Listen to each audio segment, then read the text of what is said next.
어, 에베소서의 말씀은요, 예수 그리스도를 통해서 시작되었던 은혜가 마침내 하나님께서 창조하신 이 피조 세계 만물에까지 구원받는 과정을 설명하는 것, 하나님의 이 구원의 경륜, 교회를 통해서 이루시는 하나님의 구원의 경륜을 설명하는 책이 에베소인데요. 이 내용을 잠깐 간략하게 보면요, 1장은요 만물을 통일시키려는 삼위 하나님의 구원 계획이 나옵니다. 성부 하나님의 선택, 성자 하나님의 구속, 성령 하나님의 인치심, 삼위 하나님의 이 구원의 경륜이 이뤄지고, 하나님은 예수 그리스도에게 충만케 하시고 예수 그리스도는 교회, 성도를 충만케 해서 이 교회를 통해서 만물을 충만케 하시는 것이 하나님의 구원 경륜임을 사도 바울은 1장에서 이야기해요. 그리고 2장에 와서는 예수 그리스도와 우리가 함께, 예수 그리스도와 내가 하나 되는 걸 말합니다. 2장에서는 그래서 우리가 예수 그리스도와 함께 죽고 함께 살고 함께 하늘에 안침바 되었다. 십자가와 부활과 승천이 예수님의 것만이 아니라 내가 함께 그 십자가와 부활과 승천에 동참함을 말씀하세요. 그렇게 예수님과 하나 된 자, 예수님과 함께한 자는 3장에서는요 이방인과 함께합니다. 함께 상속자가 되고 함께 지체가 되고 함께 약속에 참여하는 자가 될 것을, 이것이 하나님의 비밀임을, 하나님의 구원 경륜임을 사도 바울은 이야기해요. 그리고 나서 4장에 가가지고요 그리스도의 몸인 교회를 통하여 만물을 충만케 한다고 이야기하세요. 여러분, 우리가 1장, 2장, 3장, 4장의 이 말씀을 보면요, 이제 하나님께서 이 하나님을 통하여, 예수님을 통하여, 교회를 통해서 이제 만물을 충만케 하는 것들을 이 말씀하시는데요. 여러분, 이 말씀을 통해서 오늘 우리가 이 시대를 해석할 수 있는 것 중에 하나가 뭐냐면, 제가 주일에 잠깐 이스라엘과 하마스 전쟁에 대해서 말씀을 드렸잖아요. 그것은 오늘날 많은 사람들이 이렇게 보면 유튜브나 여기서 나오는 사람들 중에서 곡과 마곡의 전쟁이다, 3차 세계 대전이다, 이것은 아마겟돈 전쟁이다 하는 것은 그렇지 않다고 말씀을 드렸어요. 왜 그러냐면 그 전쟁이 일어나면 마지막 때이기 때문에, 이제 완전한 종말이 되고 주님이 재림하기 때문인데, 그 근거로 말씀을 드렸던 것 중에 하나가 마태복음 24장 14절, 모든 민족에게 복음이 증거되어 그때야 내가 오리라 말씀하셨기 때문에, 아직 모든 민족에게 여러분 복음이 증거되지 않았거든요. 그것은 모든 선교 학계에서 동일하게 이야기하고 있는 겁니다. 거의 많은 부분을 됐지만 아직 남아있다고 이야기해요. 그러면 아직 그때가 되지 않았기 때문에, 우리가 열방을 향해 아직 복음이 다 전해지지 않았기 때문에 아직은 아니라는 거예요. 그리고 또 하나가 뭐냐면, 오늘 이 에베소서를 통해서도 깨달을 수 있는 게 뭐냐면, 만물이 충만해야지 그때가 주님이 오세요. 근데 이 만물을 충만케 하는 사명이 누구에게 주어졌습니까? 교회에게 주어졌어요. 교회. 무슨 얘기냐면, 이 에베소와 로마서 8장에 보면요, 피조물의 탄식이 나오면서 만물이 회복되기를 원하는데, 그 일들은 하나님의 아들들이 교회가 해야 되는데, 이 말은 뭐냐면 교회가 회복될 때 만물을 회복할 수 있습니다. 만물이 충만해질 수 있어요. 근데 아직 교회가 회복되지 않았기 때문에, 그래서 종말의 때 두 가지를 우리는 봐야 됩니다. 하나는 선교예요. 땅끝까지 열방을 향해서 복음이 증거되는 그 내용들을 봐야 되고, 또 하나는 교회가 어떠한가, 교회가 온전히 회복되었는가, 이것들을 봐야 돼요. 이것은 조국 대한민국만이 아니라 열방에 있는 교회들이 어떠한가를 보면서 이 두 가지를 갖고 이제 마지막 때가 우리가 가까웠음을 여러분 우리가 확인하는 거예요. 교회와 그래서 선교가 여러분 굉장히 중요합니다. 이 두 가지를 우리가 갖고 마지막 때를 해석하고 볼 수 있는 그런 퍼스펙티브, 우리가 어떤 그런 시각을 가지셔야 돼요. 이 부분들. 그래서 우리가 오늘은 에베소서 말씀이 아니기 때문에 깊이 하진 않지만 교회에 대해서 우리가 잘 아셔야 돼요. 교회가 무엇인가, 교회의 본질이 무엇이고 사명이 무엇인가를 잘 깨달으셔야 돼요. 그리고 성교에 대해서, 여러분, 성교하지 않는 교회는요, 제가 단언합니다. 그 교회는 망합니다. 무너질 수밖에 없어요. 왜냐하면 그것은 방향이기 때문에, 가야 할 방향이기 때문에 그걸 가지 않으면, 우리 안에 안주하면 거기는 성령이 떠나세요.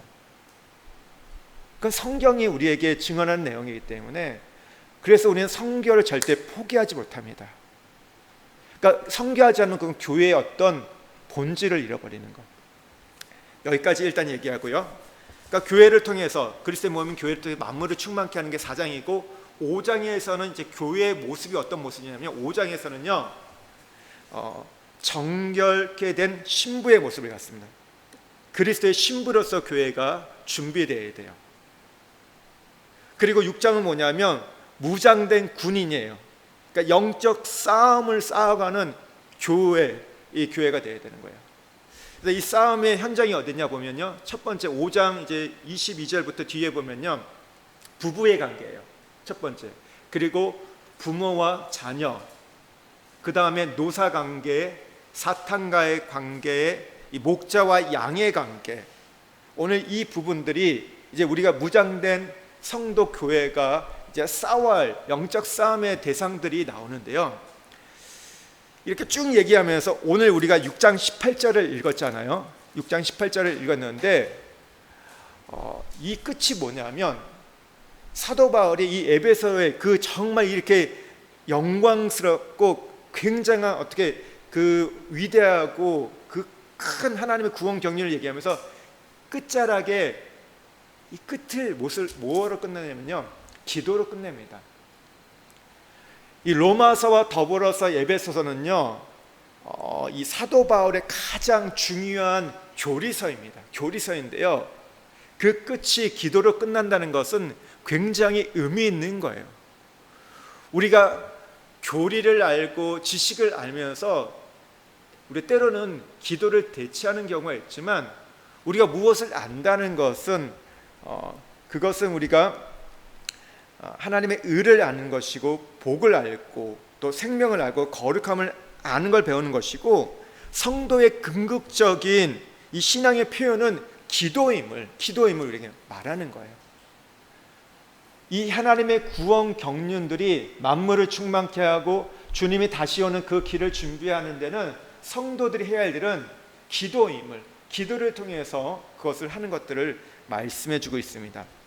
우리 18절 말씀을 한번 다 같이 다시 한번 읽겠습니다. 모든 기도와 간구를 하되 항상 성령 안에서 기도하고 이를 위하여 깨어 구하기를 항상 힘쓰며 여러 성도를 위하여 구하라. 18절 한 절에 보면요 4번 나오는 단어가 있습니다. 뭔지 아세요? 뭐가 제일 많이 나올까요? 기도하라는 얘기가 되게 많이 나죠. 기도, 간구, 기도하고 구하기를 구하라 5번이나 나와요. 근데 더불어서 이 기도를 이렇게 얘기하면서 함께 나온 게 뭐냐면 모든이라는 단어입니다. 모든 기도와 모든 간구. 그러면서 항상 성령 안에서 항상 힘쓰며, 모든이라는 이 항상이라는 단어가 4번이 나와요. 무슨 얘기입니까? 이거는 여러분, 기도는 보편적인 습관으로 성도의 삶이라는 겁니다. 모든 기도, 간구, 항상 성령 안에서 항상 힘쓰라고, 이전에 성경에 무시로 기도하라고 얘기했습니다. 기도는 어떤 특정한 시간만이 아니라 올타임, 우리의 모든 시간, 깨어서 우리가 밥을 먹을 때도, 또 우리가 어떤 사람과 대화할 때도, 우리가 잠을 잘 때도 기도해야 한다고 이렇게 말하고 있어요. 24시간 기도해야 함을, 언제든지 우리의 상황과 어떤 그 상관없이 기도해야 함을 오늘 말하고 있습니다. 여러분, 우리가 성령 안에서 하는 기도는요 영으로 인해 가능해지는 일종의 예배입니다. 왜냐하면 하나님이 이 찾으신 자, 요한복음 4장에 보면 영과 진리로 예배하는 자를 찾는다고 말했어요. 영으로, 성령으로 오늘 예배하는 자. 그래서 우리가 영으로 성령으로 기도하면 그것도 여러분 예배가 됩니다. 그러니까 여기에 보면 근데 이 말씀을 잘 보면요, 우리가 지난 2주 동안 했던 내용들이 다 여기에 있습니다. 뭐가 있을까요? 먼저 깨어 구하기를 항상 힘쓰며. 우리가 첫 번째 여러분 2주 전에 했던 게 뭡니까? 한시도 깨울 수 없냐? 깨어 있으라. 깨어 있으라는 이 말씀, 그 말씀이 여기에 담겨져 있어요. 우리가 왜 깨어 있어야 됩니까? 주님이 언제 오실지 우리가 알지 못하기 때문에. 주님이 어떻게 온다고요? 도적같이 오신다고 말씀하셨어요. 그러니까 세상 사람들에게는 도적같이 오기 때문에, 그런데 믿는 사람들은요 그때를 알까요 모를까요? 알까요 모를까요? 여러분 아세요 모르세요? 모르세요? 왜 모르세요?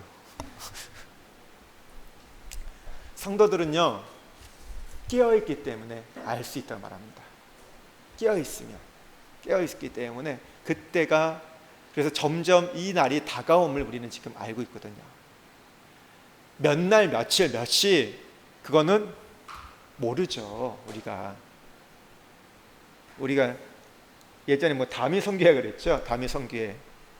제가 살던 동네 옆에 그 교회가 있었는데 다미 성교회 가지고 막 이렇게 맨날 몇 시 하고 이렇게 극단적인 종말론자들이 하는데, 성경은 그거는 예수님도 모른다고 했어요. 모르지만 그때가 언제임을, 근데 그날이 가까움을 성도들은 안다고 말합니다. 왜 그럴까요? 깨어있기 때문에. 성령 안에서 기도하며, 성령이 어떤 역할을 하죠? 우리 안에 성령은 우리가 기도하면 우리의 영을 하나님께로 인도하세요. 하나님의 마음으로. 고린도전서 2장에 보면 그렇잖아요.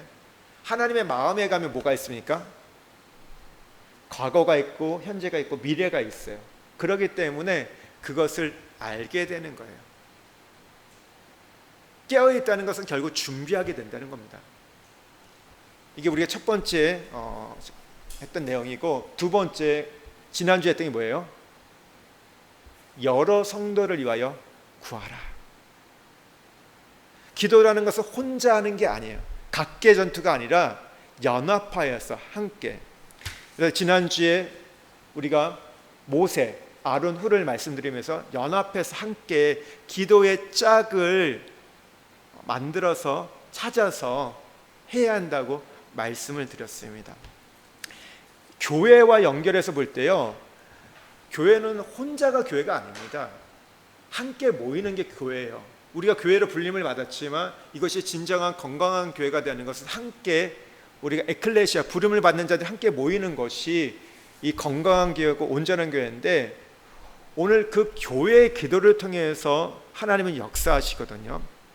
그래서 우리에게는 반드시 기도의 짝이 있어야 한다는 거, 함께 기도하는 사람이 있어야 한다는 거. 여러분 어떻게 기도의 짝을 찾으셨어요? 같이 기도하셨어요? 이 땅에서 가장 예수 믿으면서 불행한 사람은요, 혼자 예수 믿는 사람이에요. 혼자 믿는다는 것은 무슨 집에서 혼자 믿는다 이런 뭐 의미도 있겠지만, 나 혼자 신앙생활 하는 사람이 제일 불행한 거예요. 그것만큼 불행한 게 없습니다.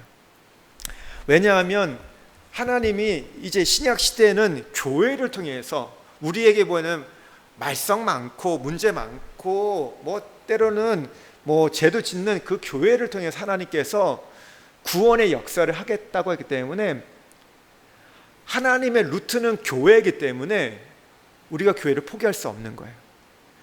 교회는 뭐 안 돼. 우리가 아무리 그래도 결국 하나님은 교회를 통해서 하기 때문에 그 진리와 비밀을 깨닫지 못하고는 우리가 하나님의 구원의 경륜에 참여할 수 없습니다. 혼자 할 수 없습니다. 그래서 반드시 함께 기도해야 된다는 거. 그래서 말씀드릴 때 아말렉을 물리치는 거, 우리 안에 있는 자아를 이길 수 있는 거, 나 혼자 싸워서 이기지 못합니다. 왜 그럴까요? 이미 나의 오랜 전부터 나에게 꽈리를 틀고 경관진을 틀고 있었기 때문에 내 안에 자리 잡고 있는 것들 내가 스스로 쫓아내지 못합니다. 누군가 도와줘야 돼요. 여러분 그걸 잘 하셔야 됩니다. 내가 혼자 하겠지. 여러분 중독이라는 거 빠져나올 수 있을까요? 못 빠져나와요. 어딕션 됐다는 거, 사로잡힌 것은요, 뭐 이것은 우리가 영적으로 귀신에게 또 사로잡힌 걸 볼 수 있는데 내 힘으로 못 빠져나옵니다. 안 할 거야, 안 할 거야, 나 그만둘 거야 하는데 되나요, 안 되나요? 당장 말할 때는 그렇게 하는 것처럼 돌아서면 다시 떠오르고 다시 그거 하고 있는 우리의 모습을 보잖아요. 내 힘으로 못 끊습니다. 착각하지 마세요. 내가 불 받으면 끊어질 것처럼 보이죠? 아닙니다. 누군가의 어떤 돕는 자, 함께 기도하는 자의 힘이 있을 때만이 그것을 끊어갈 수 있음을 여러분 반드시 기억하셔야 돼요. 그리고 우리가 이 아말렉은 가나안 땅을 감에 있어서 첫 번째 대적이잖아요. 가나안 땅을 가는데도 마찬가지입니다. 혼자 가는 게 아닙니다. 함께 가는 거예요. 여러분 여호수아 혼자 들어가지 않았으나 두 사람만 들어갔지만 갈렙이 함께 있었어요. 함께 가는 거예요. 가나안 땅도. 이 비밀들을 여러분 잘 아셔야 돼요. 이게 우리가 지난주까지 얘기했던 거고 오늘 세 번째 얘기 뭐냐면 성령 안에서 기도하라는 겁니다. 성령 안에서 기도하는 이야기를 함께 하려고 하는데요.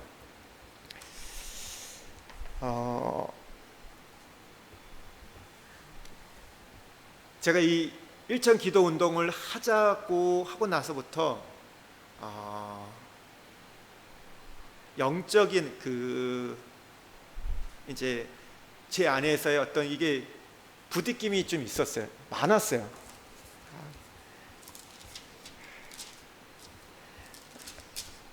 이 지난주가 좀 제게서는 개인적으로는 굉장히 이제 이게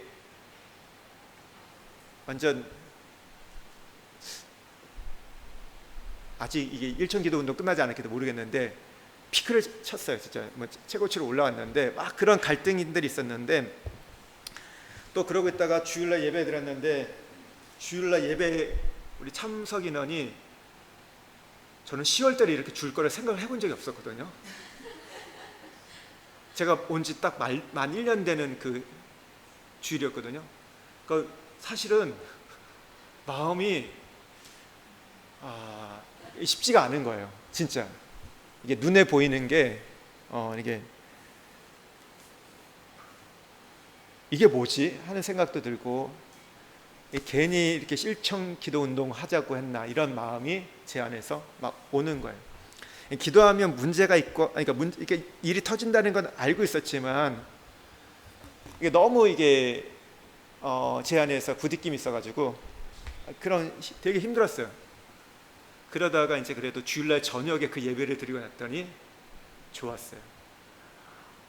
그러다가 이제 어제 새벽에 기도하면서 좀 회복이 됐는데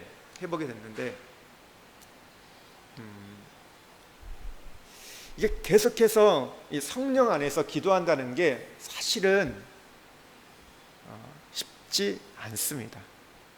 그런데 바울은 예수님은 하나님 우리에게 항상 성령 안에서 기도하라고 말씀하세요. 여러분 지금 이 일천 기도 운동을 하면서 부딪힘이 있는 분들이 있을 거예요. 그리고 일들이 생기는 분들이 있을 겁니다. 사실 이것은 당연한 거예요. 사단이 방해하거든요. 힘들게 하거든요. 왜요? 기도 못하게 하기 위해서, 기도하지 않게 하기 위해서 이런 일을 해요. 그런데 만약에 여기서 안 한다 그러면 어떻게 되는 거죠? 우리가 일패하는 겁니다. 사단에게 패배하는 거예요. 일단 시작을 했으면 어떻게 돼요? 뚫어야 됩니다. 돌파해야 됩니다. 끝까지 가야 돼요. 영적 싸움은요 휴전선이 없습니다. 회색지대가 없습니다. 승이냐 패냐, 생명이냐 죽음이냐, 그 갈림길에만 있는 것이지 중간에서 어정쩡한 게 없어요. 어정쩡하면요 늘 계속해서 끌려가는 겁니다. 노예가 되는 거예요. 한번 기도했으면 그래서 어쨌든 뚫고 가야 돼요. 했으면 여러분 우리가 1시간 기도를 하는데 실제로 1시간 기도하는 게 생각처럼 쉽지 않죠. 그러나 여러분 조급해지기는 말기 바랍니다. 왜냐하면 내가 이 1시간 기도한다는 건요, 내 열심이나 각오로 되는 게 아닙니다. 근본적으로 이 안에 기쁨이지 않으면, 내 안에 기쁨이 없으면 이게 안 돼요. 목사가 하자고 해서 내가 어떤 직분이 있기 때문에 해야 한다니까, 여러분 그것이 첫 번째 스타트는 될 수 있지만 그것만 갖고 가면요 중간에 지치고 피곤합니다. 이 또 하나의 무거운 짐이 돼버려요. 기도는 짐이 아닌데 짐처럼 여겨요. 짐은 어떻게 하죠? 우리가 훌훌 털어버리고 싶잖아요. 짐을 갖고 살고 싶어 하는 분은 없습니다. 언제 이 짐을 내놓을까? 이 생각만 하고 있지 기도하면서도 기쁨이 없게 됩니다. 여러분 기도가 기쁨이 되거든요. 우리가 일천 기도 운동을 하면서 가장 우리가 이제 열매면요 기도가 기쁨이 되는 거. 그러기 위해서는요 우리가 이 1시간 기도하는 게 목표가 아니라 그 자체가 응답받아야 할 기도의 제목이 되어야 됩니다. 주님 저에게 이 1시간을 기도할 수 있는 그런 은혜를 주세요. 그 기도에 응답해 달라고. 그러니까 첫 번째 기도를 이렇게 하세요. 하나님 제가 1시간 기도할 수 있는 사람이 되게 해주세요. 그것을 우리가 응답받는 거예요. 여러분 왜 그러냐면 기도는 내 노력 성취하는 것으로 되는 게 아닙니다. 성령께서 역사해 주셔야만이 가능한 거야.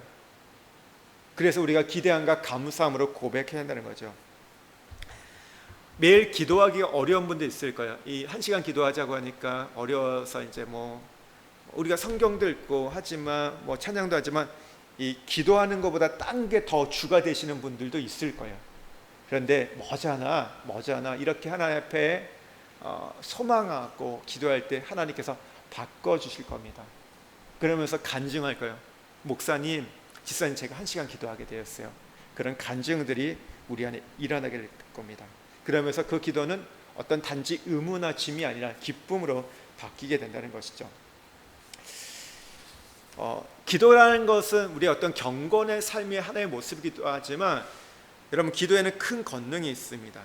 우리가 기도를 하면 할수록 우리가 살아계신 하나님을 경험하게 되고 주님이 내 안에 계시는 것들을 우리가 알게 되거든요. 또 나를 통해서 역사하시는 그 하나님을 우리가 간증할 수 있게 되는데요. 근데 기도의 권능이 무엇이냐에 대해서 물어보면요 의외로 많은 분들이 모릅니다. 그러니까 우리가 잘못 이해하는 것 중에 하나가 뭐냐면 기도의 권능을 방언을 하는 것을 기도의 권능이라고 생각하는 분들이 계세요. 우리가 기도하다 보면요 여기 1시간 만약 기도하다 보면요 어떤 분들은요 기도하지 방언을 못했던 분들이 방언을 받는 경우도 있을 겁니다. 방언은 참 유익합니다. 우리가 개인 기도할 때요 장시간 기도할 수 있도록 도와주고요. 이 방언을 하다 보면 내 생각과 상관없이 또 기도할 수 있기 때문에 그 기도의 깊이와 길이 기도를 통해서 얻는 힘과 능력이 다릅니다. 저는 사모합니다. 우리 모든 성도들이 방언 받기를. 그런데 모든 분이 방언을 받았는데 나만 못 받았다. 혹시 그런 분 있으면 그분은 특별한 분입니다. 특별한 분이에요. 그러니까 방언을 못한다. 그러면 그분은 열등한 분이 아니라 그분은 방언을 하지 않아도 되는 분이기 때문에 이 기독교 역사에 보면요 굉장히 대단한 분들도 방언을 못했던 분들이 있어요. 이 장로교의 신학의 근간을 했던 칼빈도 방언을 못했습니다. 그리고 제가 아는 목사님도 탁월한 분인데 방언을 못하더라고요. 그러니까 방언이 사실 이분의 탁월함이냐 못하냐 방언이 없는 못 받았다. 다 받았는데 나만 못 받았다. 그러면 이분은 진짜 스페셜하게 하나님이 지금 하시는 거예요. 그래서 그것 때문에 낙심을 하지 마십시오. 근데 할 수 있다면 모든 분이 방언을 받기를 사모하고요. 또 하나 이 사도행전에 보면요, 이 초대교회에서 기도할 때 땅이 진동했다고 합니다. 기도했더니 죽은 사람이 살아나고 병자가 고침을 받고 귀신이 떠나갔고 깨끗해지는 것들. 오늘날 우리의 어떤 현실 속에서는 그렇게 많이 일어나지 않지만 그래도 이런 일들이 일어납니다. 그런데 이것을 갖고 기도의 권능이라고 하지 않습니다. 어떤 분들은 막 이렇게 능력이 나타나는 걸 기도의 권능이라고 하는데, 그러나 본질적으로 기도의 권능이라는 건 뭐냐면요, 의외로 아주 간단합니다. 뭔지 아세요? 기도의 권능이라는 것은요, 바로 기도를 끝까지 할 수 있는 능력입니다. 포기하지 않고, 좌절하지 않고, 낙심하지 않고 끝까지 기도하는 것이 진짜 기도의 권능입니다. 하나님이 역사할 때까지, 구약에서 기도하면 가장 떠오르는 인물이 누굽니까? 하늘에서 불을 내렸던 엘리야가 있죠. 엘리야. 근데 엘리야가 뭐합니까? 비가 오지 않는 이스라엘 땅을 위해서 3년 6개월 동안 그 응답을 받을 때까지 기도했던 거. 그래서 우리는 구약에서는요, 기도의 사람 하면요, 엘리야를 떠올려야 해요. 포기하지 않았던 거. 가물었던 메마른 이 땅 가운데 하나님 비를 주실 때까지, 그 작은 구름이 보일 때까지 기도했던, 여러분, 이것이 기도의 권능이라는 겁니다. 우리가 이 1시간 기도하자고 하니까 기도가 안 된다고 말하는 분들이 계세요. 근데 그 말은 기도가 어렵다는 것이 아니라 사실 뭐예요? 기도의 권능이 없다는 겁니다. 무슨 능력이 없다는 겁니까? 성령 안에서 기도하는 능력이 없습니다. 여러분, 우리가 성령 안에서 기도하면요, 이 기도의 권능이 나타났고 끝까지 기도할 수 있다는 겁니다. 그러니까 우리의 어떤 인간의 열심과 노력만으로 해서는 한계가 있어요. 그것만 갖고는요, 되지가 않습니다. 나는 한다면 하는 사람이야, 1시간 기도 뭐 하면 되지, 어떤 자신의 어떤 탁월함과 노력을 말씀하는 분이 있는데요, 이런 분들이 기도를 어쩌면 많이 할 수도 있는데 특징이 뭐냐면 교만하다는 겁니다. 왜 교만하냐면요, 내가 기도한다고 생각하기 때문에 교만해요. 내가 들어가면 그건 다 교만이에요. 내가 뭘 했다, 내가 봉사했다, 내가 수고했다, 그게 다 교만이거든요.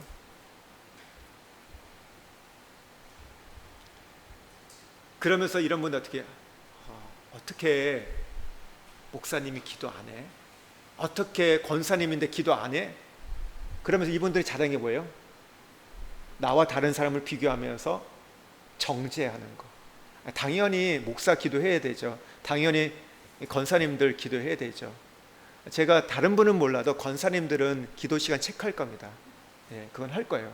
당연하기 때문에 하는데, 근데 그건 뭐 이걸 정죄하려는 게 아니라 당연하기 때문에, 예, 지금 다 안 모이셔가지고 제가 말을 안 하는 거지, 모이는 그날에는, 예, 그날은 제가 확인하는 날이 될 겁니다.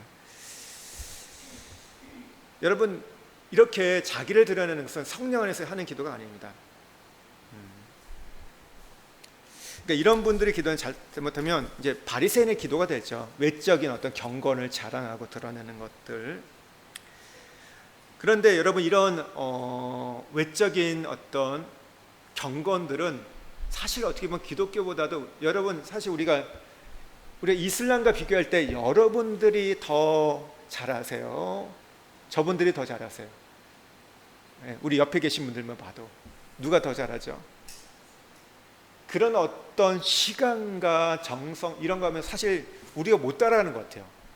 하루 5번 어떻게 여러분 시간을 정해서 기도합니까? 그것도 3시 반 4시에 일어나서. 그리고 또 몇 시에 기도하죠? 12시, 3시, 6시, 7시 5번 하는데, 그분들은 열심히 믿고 종교생활하는 거죠. 우리는 그걸 갖고는 사실 비교하지 않아요. 저것은 참된 신앙이 있고 우리는 가짜를 이렇게 말하지 않거든요. 우리가 정말 성령 안에서 기도하는 사람이면요, 뭘 봐야 되냐면요, 이 기도하고 났을 때 그 안에 성령의 열매가 있는가를 보셔야 됩니다. 기도도 마찬가지예요. 기도하는 사람은 정말 좋은 사람이구나. 저 기도하는 분 내가 닮고 싶어. 저 장로님, 저 권사님, 집사님 닮고 싶어. 그렇게 된다는 것이죠. 여러분, 기도할 때 성령 안에서 기도하면요, 성령은 나를 다루시는 분이거든요. 우리의 육체의 소욕을 제어하시는 분이에요. 그러면 어떻게 돼요? 기도하는 사람은, 성령 안에서 기도하는 사람은 변화되는 거예요. 남이 변화되기 전에 내가 먼저 변화되는 거거든요. 그래서 변화된 게 보여야 되고, 저분 닮고 싶어. 그게 진짜 성령 안에서 기도하는 자의 모습이라는 겁니다. 시간만 1시간, 2시간, 3시간 많이 했다는 게 아니라, 그것도 필요하지만 중요한 거는 그 안에서 자신이 성령을 통해서 변화되고, 그래서 사람들이 볼 때 저분을 좀 내가 닮고 싶고 저렇게 됐으면 좋겠어. 그런 모습을 가야 한다는 거죠. 그러니까 우리가 성령 안에서 기도하는 것은요, 자신의 생각을 갖고 기도하는 게 아닙니다. 우리가 기도하다가 좌절하는 이유를 잘 살펴보시면요, 내 생각대로 기도했는데, 자기가 원하는 것을 원하는 대로 기도했는데 그 응답이 거절되었을 때 여러분은 좌절합니다. 여러분, 우리가 이렇게 막 내가 원하는 대로, 내가 바라는 대로 기도하면 다 하나님이 응답해 주시나요? 그렇지 않거든요. 하나님이 사랑한 자일수록, 아들일수록 그거에 대해서 거절해 가세요. 믿음이 좋으면 좋을수록 자기의 뜻을 구하면 하나님이 그것을 안 이뤄주세요. 초신자는 잘 이뤄주세요. 오히려 하나님 그런 것들. 왜냐하면 하나님 살아계심을 보여줘야 되니까 뚝딱 해주세요. 그런데 믿음이 있다고 하는 분들은 안 해주세요. 자기께 들어가면 하나님이 될 것도 붙잡고 계세요. 될 것 같은데 안 돼요. 그러다 보면 무슨 생각이 들어요? 기도해봤자 소용없다. 기도해서 안 된다면서 우리가 낙심하게 돼요. 근데 이건 사실 보면 성령 안에서 기도하는 게 아니라 자기 생각 속에서 자기가 원하는 걸 기도하기 때문입니다. 예수님은 우리가 구하면 반드시 응답해 주신다고 약속하셨어요. 그런데 왜 안 이루어질까요? 거기에는 전제가 있습니다. 성경을 한 구절 찾아보겠습니다. 요한복음 15장 7절 말씀 함께 보겠습니다.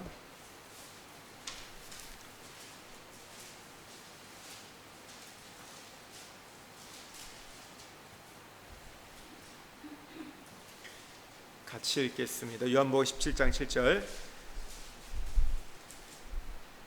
너희가 내 안에 거하고 내 말이 너희 안에 거하며 무엇이든지 원하는 대로 구하라. 그리하면 이르리라. 무엇이든지 원하는 대로 구하라. 그리하면 이르리라. 그런데 앞에 전제가 뭐예요? 너희가 내 안에 거하고 내 말이 너희 안에 거하며. 예수님과 내가 상호 거처가 될 때, 함께 주고받을 때, 그 마음들이 통할 때, 친밀해질 때 오늘 이루어지신다는 거예요. 그래가지고요, 이렇게 됐을 때 하나님 앞에 나가 성령 안에서 기도하게 되면요, 예상치 않는 것을 기도하게 됩니다. 어떤 기도를 할까요? 우리 안에서 많이 하는 것 중에서 난 생각하지 않았는데 누군가를 갑자기 돕고자 하는 그 마음이 들어요. 기도하다가 떠올라요. 그리고 갑자기 어떤 사람한테 연락해야겠다 마음이 들어요. 또 어떤 사람, 내가 정말 안 보겠다고 했던 그 사람이 떠오르면서 그 사람을 용서해야겠다는 그 마음이 듭니다. 성령께서 그 마음을 주시는 거예요. 여러분, 우리는 주님이 원하시는 그 기도, 주님이 바라시는 기도가 우리 안에 열려야 됩니다. 그러니까 내가 원하는 것을 기도할 때는 우리가 기도의 권능을 체험하지 못해요. 그러다 보니까 기도가 멈춰지는 겁니다. 성경에 보면 요셉이란 인물 우리가 잘 알잖아요. 근데 요셉은요, 수없이 자신의 기도가 응답되지 않았어요. 17살에 종살이 끌려가면서 어떻게 보면 13년 동안 그의 기도가 응답되지 않았습니다. 그의 기도 제목은 1번이 뭐였을까요? 하나님, 제가 이 애굽에서 잘 살게 해주세요. 애굽에서 출세하게 해주세요. 애굽에서 총리가 되게 해주세요. 그런 기도를 하지 않았습니다. 오매불망 요셉의 기도의 1번 제목은 뭐였을까요? 하나님, 저 다시 아버지의 집으로 돌아갈 수 있게 해주세요. 다시 가나안으로 갈 수 있게 해주세요. 그 기도를 했죠. 알잖아요. 이 떡 맡은 관원장들 때 당신 복권되면 기억해달라고, 그래서 나 다시 돌아갈 수 있게 해달라고 부탁하잖아요. 그가 계속해서 14년 동안 붙잡았던 기도 제목은 그거였어요. 근데 하나님이 그걸 응답해 주셨나요? 안 해주셨나요? 안 해주셨어요. 대신 요셉에게 가장 좋은 응답을 주셨어요. 그게 뭘까요? 바로가 요셉을 만났을 때, 요셉이 그 꿈을 해석했을 때 요셉을 어떤 사람이라고 이야기하죠? 하나님의 영이 충만한 자다, 하나님의 지혜가 가득한 자라고 얘기합니다. 무슨 얘기입니까? 하나님의 임재가 함께 있는 자가 말하고 있어요. 가장 좋은 응답은 뭐냐면 성령의 임재가 있는 것. 여러분, 우리가 지금 어떤 응답이 없어도요, 내가 지금 성령 안에 있다는 것, 그러니까 성령의 임재가 있다면 여러분, 그것이 가장 좋은 응답입니다. 우리는 자꾸 어떤 눈에 보이는 것, 저도 흔들리게 뭐냐면 하나님 기도하면서 어떤 결과를 갖고 이걸 보고 되면 감사하고 안 되면 이제 막 흔들리고 막 힘들어하고 하는데, 근데 그게 아니라는 거예요. 중요한 게 뭐냐면 오늘 내가 기도할 때 나의 삶에서 지금 성령의 임재, 하나님의 함께 하심을 내가 느끼고 살아가고 있다면 그것이 최고의 응답이라는 겁니다. 떡을 달라고 할 때 돌을 줄 자가 어디 있고 생선을 달라고 할 때 뱀을 줄 자가 어디 있냐?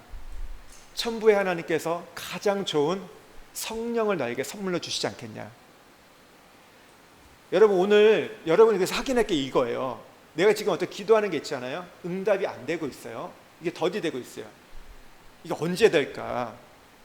뭐 인도네시아는 뭐 해도 뭐 2달 얘기해도 뭐 넉 달 5달에 된다고 하는데 되는 것도 없고 안 되는 것도 없다는 땅이 이 땅인데, 우리가 뭐 그러면서 우리 자녀들 어떤 진로들, 우리 남편의 어떤 사업이나 일들 이런 것들 있잖아요.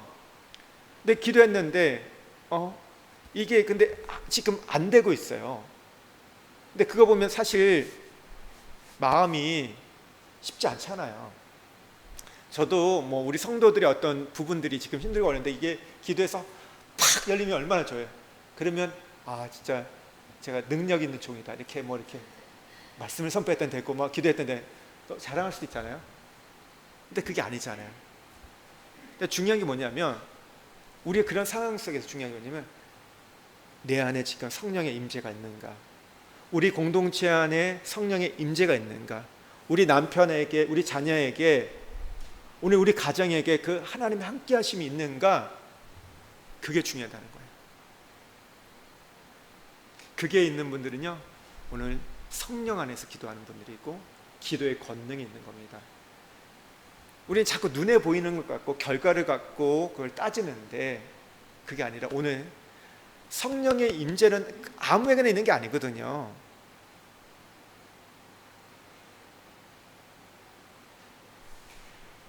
너희가 내 안에, 너희 안에 내 말이 있을 때 무엇이든 원하는 이루어진다는 거. 우리가 이게 우리가 거처가 될 때만 가능하기 때문에 이 부분이 가장 중요합니다.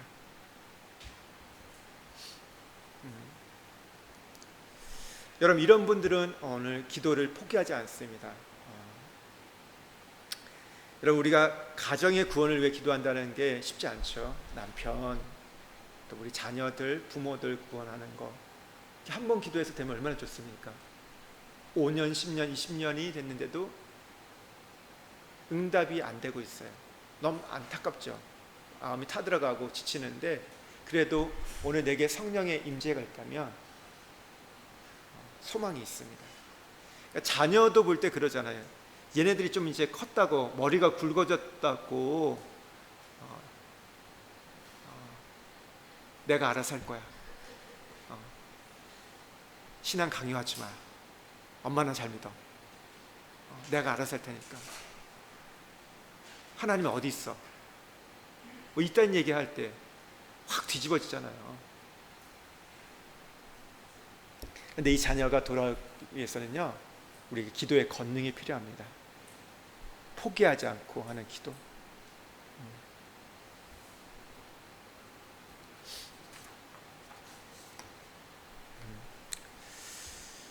여러분, 지금까지 1시간 기도를 잘했는데 어느 날 한 번 기도를 못했어요.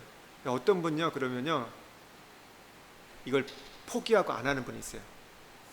왜냐하면 내가 흠이 갔다는 거죠.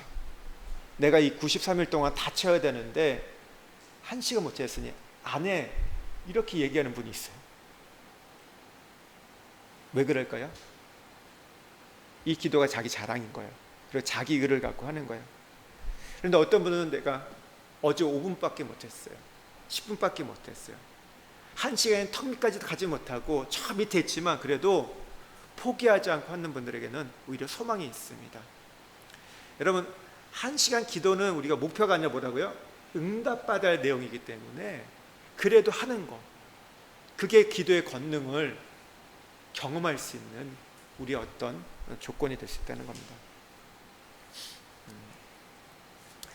우리가 또 기도가 힘든 이유 중에 하나는 뭐냐면 주님과의 관계가 친밀하지 않으면 힘들어요. 마치 이게 사무보고가 되면 기도는 힘들어집니다. 뭐 이런 일이 있었어요, 저런 일이 있어서 그냥 마음 싫지 않고 그냥 무슨 보고하는 것처럼. 여러분, 여기 지금은 아니지만 회사 다닐 때 어떻게 하세요? 제일 싫은 게 뭐예요? 회의할 때 하고 뭐 보고할 때잖아요. 빨리 그 시간 지나갔으면 좋겠다. 그게 5분이라도 10분이라도 어때요? 제일 좋은 게 뭐예요? 상사가 그날 없으면 너무 좋은 거예요. 그냥 그냥 뭐 메일로 보내라 하면 얼마나 좋습니까? 안 마주치고. 우리가 친밀하지 않는 분과 여러분 10분 통화하는 거 어떠세요? 힘들죠. 말할 것도 없는데 계속 있어야 하는 생각해 보세요. 저분하고 24시간 붙어 있다 생각해요. 그것만큼 고통스러운 일이 없을 겁니다.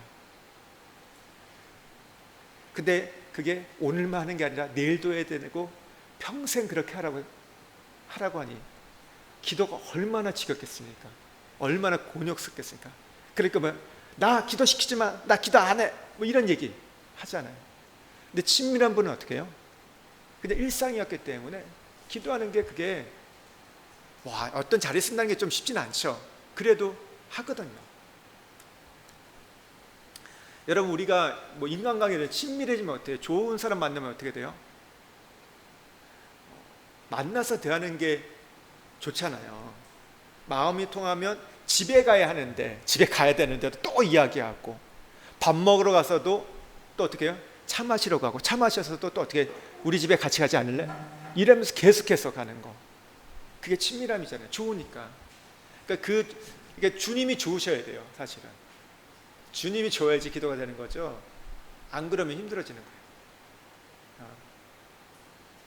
그러니까 기도하다가 주님이 좋아져야 돼요. 그리고 우리가 주님이 좋아야지 또 기도하게 되는 거. 그러니까 주님도 그런 것들 우리에게 원하시죠. 그리고 우리가 그러니까 처음에는 어떤 문제를 갖고 기도해요. 근데 문제 해결만을 갖고 기도해서는요, 친밀함을 가질 수 없습니다. 왜냐하면 그건 우리의 인간의 본성 때문이에요. 문제만 갖고 기도하는 분들은요, 문제가 해결되면 주님 안 찾거든요. 그리고 언제 또 찾을까요? 문제 생기면. 그러면 주님이 어떻게 하실까요? 자꾸 문제를 주시는 거예요. 더 큰 문제를 주시면서 왠지 아세요? 주님 우리 사랑하기 때문에 친밀하고 싶어가지고요, 우리 포기하지 않으세요. 문제만 갖고 기도하는 분들은 계속 문제가 있을 거라는 거. 이게 문제 때문에 문제를 주는 게 아니라 주님이 친해지고 싶은데 좀 안 오니까 주님의 방법인 거예요. 프로포즈. 할렐루야. 예. 예. 이렇게 계속 주님 만나기를 원하는 분은 그렇게 만나십시오. 근데 좀 힘들죠. 이게 힘들죠. 좋으면요, 그러면요, 내가 주님 좋아서 가면요, 문제 없다는 얘기는 아니에요. 근데 어느 순간 보면 문제가 또 해결돼 있어요. 주님이 또 알아서 해결해줘요.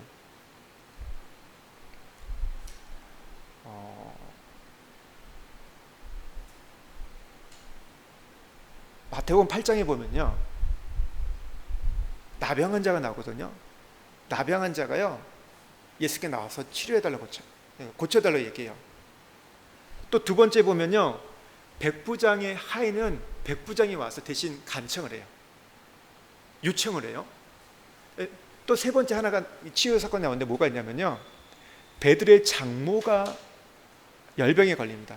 그때는요, 베드로의 장모가 직접 얘기한 것도 없고요, 베드로가 와서 우리 장모님 아프니까 고쳐달라고 얘기하지 않아요.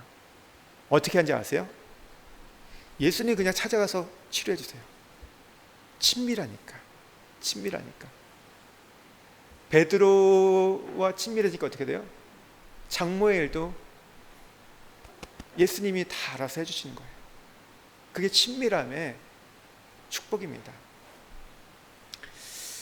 여러분, 병이 있는 분들이 계시죠? 우리 질병이 있고 만성 질병이 있고 뭐 불치병이 있고 뭐 그래서 그걸 낫기를 원하는 분들, 뭐 어떤 분은 지금 우울증, 불면증도 있는데, 여러분 그것을 갖고 우리가 기도하셔야 돼요. 하나님 앞에 아뢰면 기도해야 되는데, 근데 기도하는 방법을 좀 하나 알려드리면요, 단지 하나님, 내가 이 질병이 내게서 떠나게 해주십시오, 낫게 해주십시오, 그렇게 기도하는 것도 필요하겠지만, 그거보다 조금 더 나아가서 그걸 좀 기도하면서 상상력을 좀 발휘해 보세요. 주님이 찾아오셔서 나의 그 아픈 한부에 손을 대시는 거, 나에게 다가오셔서 내가 너를 낫게 하겠다는 말씀하시는 그 주님을 그려보시고요, 나를 또 품어주시고, 내 어떤 정신적인 영적인 질병이 있을 때 거기에 손을 얹고 고쳐주시는 그 주님, 다가오시는 그 주님을 한번 그려보세요. 여러분, 그러다 보면요, 더 병이 잘 낫습니다. 친밀함을 구하는 거. 아, 주님 나에게 오시구나, 나와 함께 하시구나, 나를 만지시구나, 내 연약함을 만지시구나, 내 지금 한부 수술하는 그 자리, 내 안에 깊은 곳, 그것을 만지시구나, 이런 그림들, 나에게 친밀하게 다가오시는, 내 아픈 곳을 만지시는 주님을 그려보세요. 그냥 우리가 뭐 무조건 따라가 쏘는 게 아니라 막 하면서 그냥 하나님이 고쳐주세요, 질병 따라갈, 이게 아니라 그런 것들을 우리가 거룩한 상상력이라 하거든요. 주님이 나와 이렇게 오셔서 나에게 스킨십하고 나에게 비비시는 그 모습들을 좀 그려가십시오. 그럴 때요, 그게 그러면서 느껴질 때가 있어요. 아, 진짜 주님이 나에게 이렇게 오시구나. 그러면요, 어느 순간 병이 낫습니다. 그러니까 친밀한 성에서 병이 낫는 것과 병을 낫기 위해서 병을 낫는 건 달라요. 제가 그랬죠, 병만 낫기 위해서 병을 이게 나으면 어떻게 돼요? 또 병이 온다, 안 온다? 더 큰 병이 온다. 친밀함 속에서 할 때 병이 나면요, 근원을 치료하실 때도 있고요, 병이 치료되지 않아도요, 거기서 주님의 사랑을 느끼기 때문에 견뎌갑니다. 그게 다른 거예요. 친밀함이 있을 때.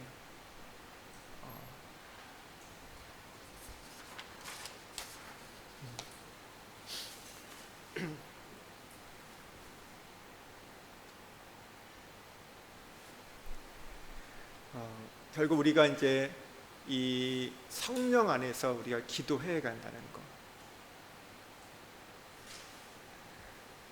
이거는 우리가 더 이제 성령을 의지하는 것을 말하는데, 앞에도 말씀드린 것처럼 기도하는 것은 나에게 달려 있는 게 아니에요. 결국은 성령과 함께 할 때 이게 가능한 건데, 어떤 분은 그럴 거야. 주님, 저는 엉터리 기도자입니다. 아, 저보고 너무 많이 웃을 거야. 제 기도가 말도 안 맞고.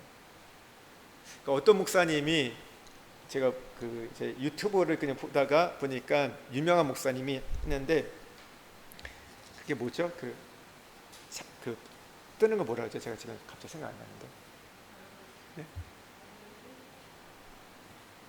이게 그 뭐죠?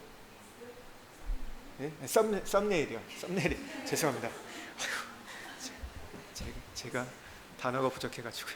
썸네일 보면 이게 무슨 얘기냐면 이런 얘기였어요. 주님은 우리의 기도의 내용에 대해서 별로 이렇게 관심을 안 관심은 아니라 별로 중요하지 않다는 얘기를 했는데, 기도 내용 중요하죠. 그런데 우리가 응답받는 거는요, 우리가 기도를 잘해서 응답받는 게 아니에요.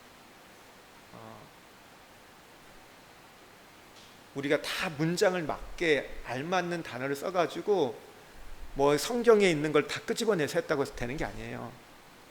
하나님은 우리가 구하지 않아도 우리의 필요를 아시잖아요. 여러분, 그러면 제일 응답을 잘 받을 사람이 누구냐면 언어학자들이 제일 잘 받아야 돼요. 국어학자분들이 제일 잘 받아야 돼요. 근데 그렇지 않거든요. 하나님은 젖먹이의 아이들의 그 응얼거림 가운데도 응답하세요. 그러니까 기도를 이렇게 맞지 않아 하다 보면요, 내가 하나님 가게 해주십시오 하는데 못 가겠습니다. 또 이렇게 막 하고 왔다 갔다 하거든요. 근데도 하나님 응답해 주세요. 그러니까 우리 보면 모순도 되고 막 그럼에도 불구하고 주님과의 친밀한 성령 안에서 기도하면요, 그 안에 응답이 있어요. 그러니까 너무 그러니까 기도를 잘해야겠다 뭐 이렇게 그런 부담을 좀 갖지 마세요. 여러분, 진짜 어떤 분은 이게 기도하면요, 그게 거의 무슨 설교처럼 기도하는 분이 있어요. 정말 그렇게 대단하세요. 그것도 외워가지고 하는 분도 있는데, 뭐 그런 분들은 또 그런 은혜가 은사가 있는 분일 수 있는데, 어떤 분들 기도 보면요, 이게 기도가 왔다 갔다 해요. 근데 놀랍게도 응답이 있어요. 그러니까 기도의 내용, 당연히 그것이 이제 주의 뜻에 맞는 걸 구해야 되겠지만, 그러나 그 중심이 우리가 주님과 함께하고 그런 갈망이 있을 때는 응답 주신다는 거죠. 그래서 못하면 못하는 대로, 안 되면 안 되는 대로 하는 거예요. 그러니까 어떤 분이 저한테 그러더라고요. 목사님, 저 기도 안 되면 목사님이 했던 기도 따라합니다, 이렇게 하세요. 감사하더라고요. 어쨌든 그렇게도 기도하는 거예요. 근데 그 안에서 내가 중심을 가져간다면, 하나님 앞에 진심을 가져가면 하나님 그걸 받아주시거든요. 여러분, 우리가 어떻게 주님의 마음을 다 알고 기도하겠습니까? 이스라엘과 하마스 이 전쟁에 우리가 기도할 때 어떻게 주님의 마음을 다 알 수 있을까요? 또 하나, 오늘 큰 사건 터졌죠. 가자의 지금 병원에 폭탄이 투하돼가지고 500명 이상이 사망자가 나가지고, 이것 때문에 지금 이 아랍의 이제 주변에 있는 이슬람들이 지금 완전 분노가 치밀어 오르게 되고 이 확전이 될 수 있는 상황들. 근데 이스라엘은 본인들이 안 했다고 얘기해요. 또 다른 어떤 단체가, 하마스 말고 다른 단체가 했다, 이렇게 얘기를 하고 있거든요. 이게 좀 판가나 나야겠죠. 근데 이런 상황 속에서 제가 이걸 보면서 무슨 생각이 드냐면, 곰곰이 봐요. 이렇게 그 여러 가지 이제 그 내용들을 좀 들었는데, 그냥 일반 어떤 뉴스를 통해서 뭐 전문가란 분들 통해서 하는 얘기를 좀 뭐 그 역사적인 얘기들을 쭉 하고 이제 하면서 얘기를 듣고, 또 이제 이스라엘을 위해서 기도하는 분들, 그 교회들의 어떤 사역자들의 이야기를 듣는데, 제가 이 이야기를 들으면서 무슨 생각이 들었냐면, 우리가 갖고 있는 것은 믿지 않는 자들의 어떤 잣대는 아닌데, 이스라엘의 어떤을 이제 뭐 그 알리아들을 위해서, 메시아 주를 위해서, 그러니까 이분들이 이런 거예요. 이제 신약에 와서 이스라엘이 이제 영적 이스라엘, 교회로 이제 바뀌었다. 이것이 보통 우리가 그냥 기본적으로 갖고 있는 신학의 내용들인데, 이분들은 아니다. 육적인 이스라엘이 여전히 하나님의 장자다. 뭐 이런 얘기를 하는데, 뭐 그걸 지금 제가 논하자는 건 아닌데, 저는 이스라엘을 위해서 기도해야 한다고 믿습니다. 우리가 이스라엘에 관심을 가져야 되고 해야 되는데, 근데 무슨 마음이 드냐면, 제가 할 때 이게 하마스가 테러를 한 거죠. 테러를 해가지고 이 일들이 벌어졌잖아요. 그리고 이제 인질도 끌려갔기 때문에 이거에 대해서 이스라엘 참지 못하고 보복하고 하는 거, 어떻게 보면 정당 방위도 있고 방위로 해야 되죠. 이렇게 타격을 입었는데 가만히 있다는 거, 거기서 용서한다? 그 말이 안 되죠. 그런데 제가 무슨 마음이 드냐면, 그게 이스라엘이 어떻게 하냐 떠나서 이 사역자들, 이 목회자들, 이 분들이 이스라엘 편을 드는데, 이스라엘이 그렇게밖에 할 수 없다 뭐 이런 얘기를 하시는데 일말에 이해는 되는데, 근데 그 하는 방법들이 굉장히 잔인함들이 있거든요. 이스라엘도 할 때. 근데 그것까지도 용납해야 되냐? 다른 문제인 거죠. 그러니까 모든 게 그냥 이게 똑같은 거예요. 제가 보니까 우리 그러잖아요. 이게 정치권에 보면 우파 좌파하면 뭐예요? 내 편이 옳은 거지 상대방은 아무리 말해도, 옳은 걸 얘기해도 그건 잘못된 거예요. 그렇지 않아요? 그러니까 마치 그런 논리를 갖고 접근하는 거예요. 이거에 대해서 전쟁을 이스라엘이 그래서 보복을 하고 그걸 해서 하마스를 전멸해야 되는데 이건 맞겠지만, 근데 그 하는 과정 속에서 무고한 시민들이 어쨌든 피해를 볼 때 그걸 어떻게 하면 최소화할까, 이런 거에 대해서 그건 하지 말아야 된다 얘기했는데 이것까지도 그냥 정당화 시켜버리는 거, 이게 맞냐? 이게 맞냐? 근데 이게 간단한 게 아니죠. 이 전쟁이는 이제 생사의 문제잖아요. 살고 죽는 문제이기 때문에, 또 내 가족이 죽었을 때는 이 부분의 어떤 분노와 이 보복이라는 것은 말로 다 할 수 없죠. 근데 이게 그러다 보니까 참 어려워요. 어떻게 기도를 해야 될까? 어떻게 기도를 해야 될까? 어려운데 저는 그렇게 생각해요. 우리가 다 주님의 뜻을 알지 못할 수 있다. 뭐 우리가 어떻게 그 하나의 깊은 경륜을 다 이해할 수 있겠어요? 그럼에도 불구하고 우리가 성령 안에서 기도하게 되면요, 하나님 그 가운데 역사한다는 거죠.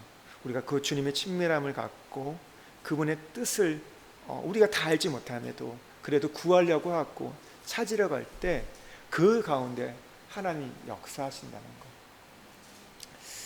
여러분, 그래서 우리가 이 일천 기도 운동하면서 성령을 의지하면서 기도하시길 바랍니다. 성령을. 그러면요, 우리의 기도를 성령께서 도우실 거고요,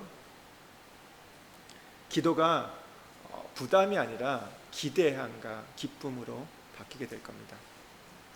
그래서 그랬으면 좋겠어요. 우리의 간증 중에서 목사님, 제가 이 일천 기도 운동하면서 기도가 기쁨이 되었다고, 즐거움이 되었다고, 주님과 가까워졌다고, 뭐 여러분의 어떤 응답들이 이루어지기도 소망하지만 그게 되죠. 그러나 주님과 내가 더 친밀해졌다, 내가 성령 안에서 살아가는 것을 조금 배웠다, 이런 고백들과 간증이 있기를 여러분 주의 이름으로 축복드립니다. 우리 같이 이제 기도하겠습니다.